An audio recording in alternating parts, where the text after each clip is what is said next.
So today we are talking about how to rebuild trust in a relationship after a breakup. After my big ex and I had broken up, there was a lot of trust issues between the two of us. And these trust issues eventually led to us breaking up for a third time. I'll get into this more in a future video, the whole story of our third breakup. But I did want to talk about trust, because trust is something that you're going to need to rebuild. There are, of course, major issues that are going to be need to be repaired in your relationship after a breakup. So I wanted to talk about those. I wanted to help you to understand what needs to happen if you do get back together and there are trust issues that need to be repaired or things like that. Again, we've talked about this before, but the main things that come out of alignment in a relationship that cause a lot of problems to surface are, at some point, the two people stop seeing each other as being on the same team, and they start seeing each other as being on opposite teams. Again, this can show up in all sorts of different ways, obviously obvious ways, like arguing, fighting, stuff like that. Subtle ways as well, too, like not feeling comfortable, opening up and being honest with one another, feeling like you have to withhold certain things from one another, etc. The second thing that comes out of alignment is communication. This is to say that you may intend something by what you're saying or doing, but maybe your partner is not getting the message the way that you want them to. Maybe they are misunderstanding it, taking it the wrong way. Maybe you're trying to say something out of curiosity. They think it's sarcastic or something because you're doing it through text message, and maybe they get offended. Who knows? But communication is definitely a super important thing in relationships. I think most people know that, so it shouldn't be like earth-shattering. And then the third thing here that comes out of alignment is trust. And trust is really just, can we be on the same team and build communication into the long term through consistency? These are the things that you really need to work on when it comes to rebuilding the relationship after a breakup.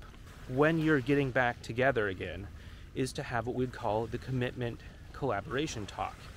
Now, this is something that we've talked about inside of ESP. This is something that a lot of our students have done over the years, and this is something that a lot of them have had some great success with. But you want to make sure that you're rebuilding a relationship that works with your partner. You want to make sure that you're talking about whatever your concerns are, whatever their concerns are, and coming up with certain ways, certain structures, certain agreements that the two of you can use to move forward with your relationship. This is going to require you to use a lot of the skills that we've talked about up until this point, including the advanced relational skills, the communication skills, everything, to really just fully enroll them into this conversation. And of course, this isn't a conversation that you're going to want to have just like, oh, hey, we're fighting today.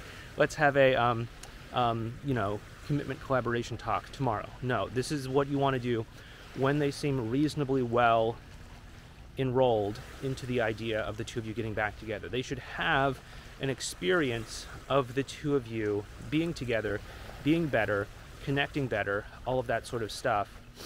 So this might take you, weeks or even months to get to the point where you're able to have this conversation with them, depending on where things are with them right now.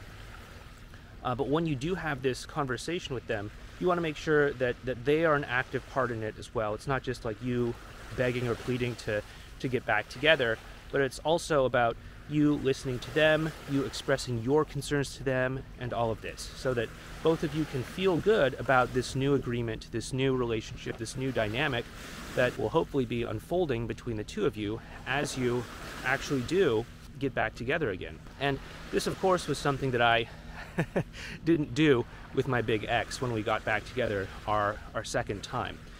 This was something that I didn't do because I didn't know any of this stuff back then. I didn't know any of this. I was not what you would consider a relationship expert back then. I was just a normal person. Right now I'm still a normal person. I don't like the term relationship expert, but I'm just a normal person who's heard a lot of stories, who lived through some things myself, and have been able to see a few patterns and draw a few conclusions. But you really want to make sure that you're making this a two-way conversation, so that both of you can feel good and have some sort of structure, some sort of agreement in place that's going to allow you to actually have better connections with one another and work through the challenges. Like, for example, I said that trust was a major issue between me and my big ex after we got together again. Like, what I would have done differently is I would have made sure we had the relationship crucible, made sure we had an open channel of communication to say, okay, if things ever start to get weird or, you know, uncomfortable, if you ever start to develop feelings for someone else, or if I ever start to develop feelings for someone else, let's talk about it and figure this out, rather than just, you know, jumping off into some sort of you know, rebound relationship or something like that, or cheating, or whatever the case might be. There's a lot that you need to do, and I definitely recommend that you start with our advanced relational skills. You can find that over in this playlist right over here, so check that out. Anyway, thanks so much, take care, and I'll talk to you next time.